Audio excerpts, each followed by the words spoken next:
Hey everyone, welcome to week whatever the fuck of the America quarantine period. My name is J.R. Pepper and I'm here to read for you some art historical smut. Every morning when I awake, the greatest of joy is mine. That of being Salvador Dali. Salvador Dali is one of the most interesting and probably eccentric artists of his time. He's also a man of many names, quite literally. Salvador Domingo Felipe Jacinto Dali y Dominique, Marquis of Dali, was born in May of 1904 and died in January of 1989. He was a Spanish surrealist artist who came to fame as one of the more important people in the surrealist movement until he wasn't, as a result of falling out with the creator of the surrealist movement, creator in quotes, Andre Breton, who was a noted dick. However, Dali would say that the difference between him and the surrealist was that he was a surrealist.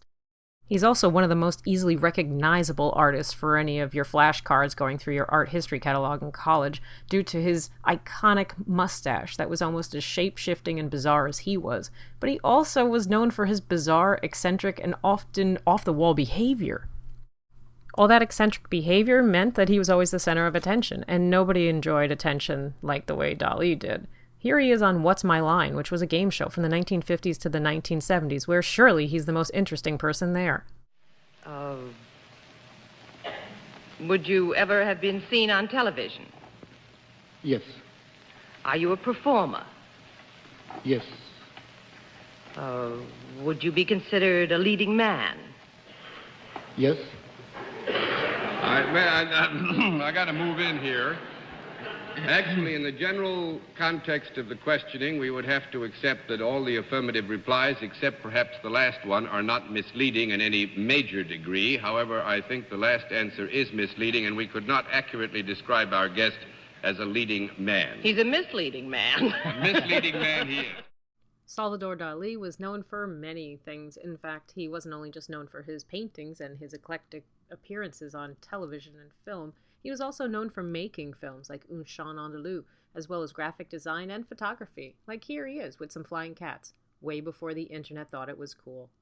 Speaking of films, he also had a collaboration with Disney called Destino, which I'd love to show you, but I'd rather not get sued. So here he is, drawing on a woman.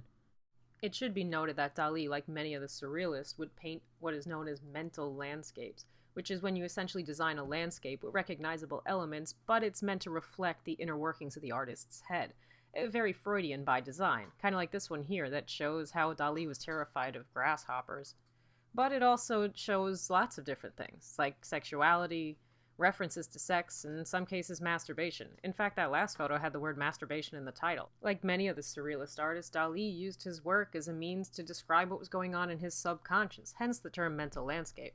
Like this one here, that squiggly thing in the middle, that's supposed to be Dali, but it's also highly symbolic. And we all know those melting clocks of gift shop fame, references to mortality and the fleetingness of time and life. And what's really interesting as an art historian is that it wasn't all lobster phones and melting clocks. In some cases, he would make these burning hellscapes with giraffes on fire. Yeah, totally screwed up and amazing. Dali was also into pop art before pop art was pop art. For example, this painting where the facial features of Mae West are used to construct a room. And he would go on to use her iconic lips from that sex persona that she was to make them into a couch. And if you thought Andy Warhol was the first one to get the idea to use pop cultural references in his art, he wasn't. Dali was using Coke bottles in his paintings way before Warhol was a thought. Oh, and how fucking fantastic is this? Dali had a pet ocelot. A fucking pet ocelot. And he named it Babu. What the hell was that? Ugh, my stupid ocelot. I've never seen an ocelot!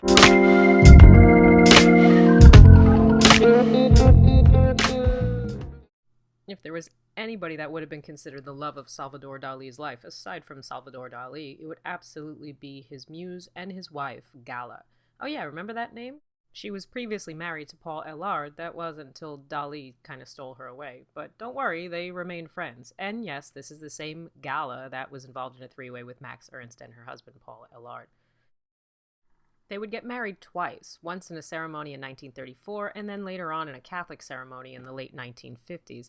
That's because Dali became very Catholic as he got older, and it's reflected in most of his paintings. Regardless of all this and his supposed fear of female genitalia, yeah, he was also rumored to be a virgin when they first got together in the 20s. Sure, I'll believe that. She always remained his muse. Not only had I lived my whole childhood disguised in a king's costume, and adolescence and the rest of my life had only accentuated and developed my spirit in ever the same direction of absolute autocracy, but I also had decided that the image of my love must continually feign to sleep. For I have already explained throughout the preceding reminiscence that each time this image tried to stir too much on the adorned bed of my solitude, I cried dead to it, and the chimerical, great word, an invisible image of my love resumed its immobility on the authority of my order and continued to play dead.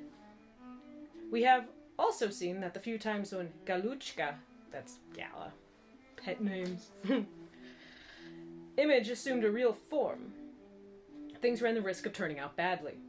Not only did I feel the constant breath of danger at my side, but I came to the verge of committing a crime.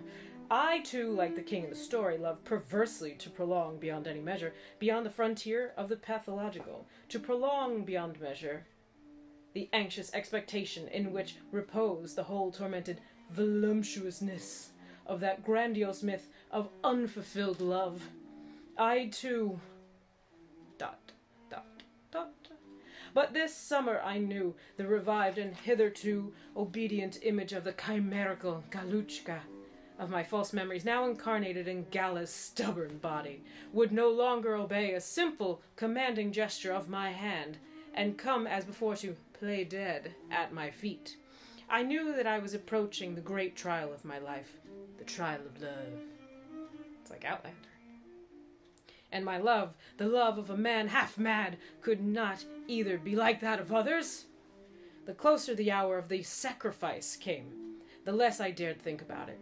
Time after time, having just left Gala, at the entrance to the Hotel Miramar, I would utter a long, deep sigh and exclaim, "It's awful!" What is awful? I would ask myself, not understanding my sudden state of mind. Your whole life has been spent longing only for what is about to happen, and what is more, it is she. But now that the moment approaches, you feel yourself dying of fear, Dali. As my laughing fits and my hysterical state became more acute, my spirit acquired the suppleness and agility peculiar to defense mechanisms. Indeed, with my flights and my capes worthy of a Torio, I was fighting the central problem of my life, this bull of desire, who I knew would be at any given moment be there immobile and menacing a few centimeters from my own immobility, confronting me with the sole and only choice, either to kill him or to be killed by him. At which point Lydia, my dog, shakes her tail and walks out of the room. Gala was beginning to make repeated allusions to something which would have to happen inevitably between us. Something very important, she likes quotes, decisive in our relationship. I don't know, but whenever somebody says relationship in quotes, it just sounds like I'm meandering through a late night happy hour. But could she depend on me in my present overwrought state, which, far from growing more normal, on the contrary bedecked itself with the showiest tinsel of madness, of gathered behind itself the more and more spectacular presumptum of symptoms? Besides, my psychic state seemed to become contagious and to threaten Gala's initial equilibrium. We would walk for long periods among the olive trees and the vines, without saying anything to each other, in a painful, tense state of mutual restraint, in which all our twisted, repressed, and tightly knotted feelings seemed to want to be subdued by the physical violence of our long walks. But one does not tire the spirit at will! No weariness or truce, no exhaustion either for the body or for the soul, while the instincts remain cruelly unsatisfied. Would thoughts leave me so unsatisfied? What a sight we must have been during those walks, the two of us both mad! Sometimes I would throw myself to the ground and passionately kiss Gala's shoes. What must have transpired in my soul a moment before to unleash the remorse implied by such a lively effusion? One evening, Gala vomited twice in the course of our walk, and was seized with powerful convulsions. These vomitings were neurogenic and, she explained to me, had been a familiar symptom of a long psychic illness that had absorbed a great part of her adolescence. Gala had vomited just a few drops of bile, clean as her soul. That's how you know he loves her. And the color of honey.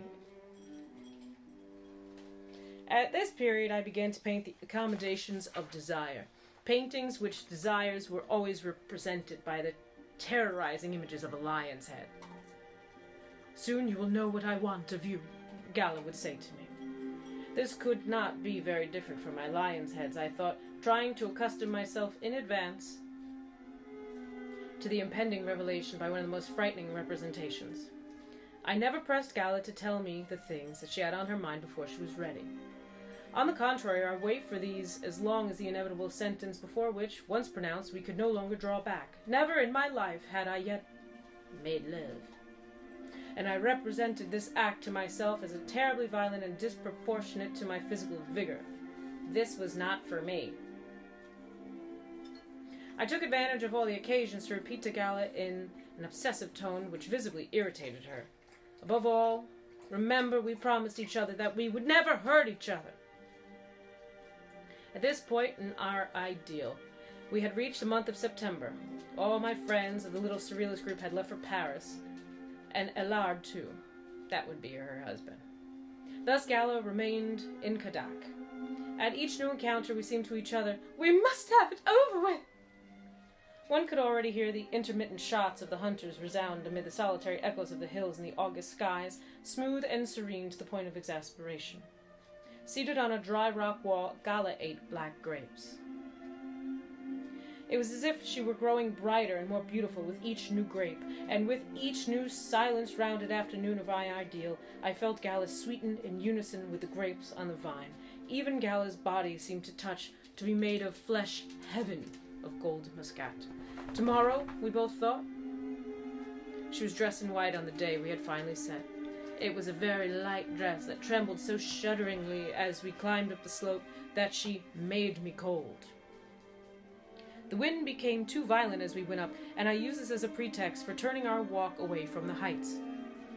We climbed down again and went and sat down facing on the sea and the slate behind the rocks, which sheltered us from the slightest gust of wind.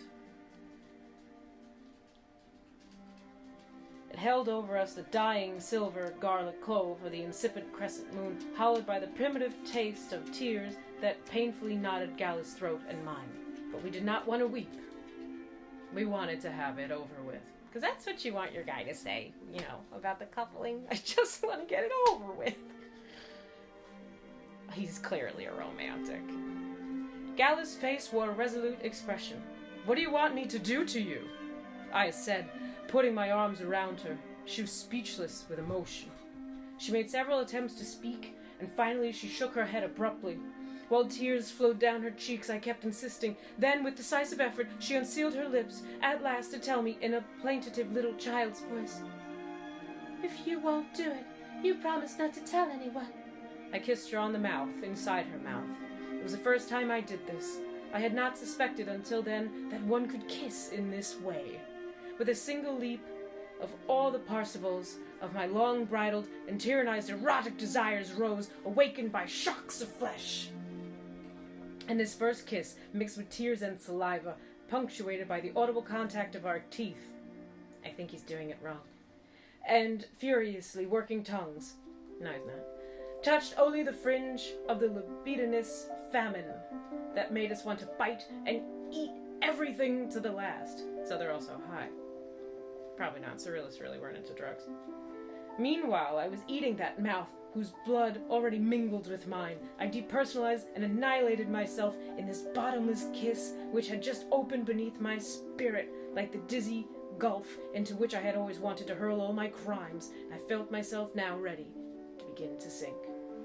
I threw Gala's head back, pulling it by the hair, and trembling with complete hysteria, I commanded, "Now tell me what you want me to do to you, but tell me slowly," looking me in the eye with the crudest, the most ferociously obscene words that can make us both feel the greatest shame.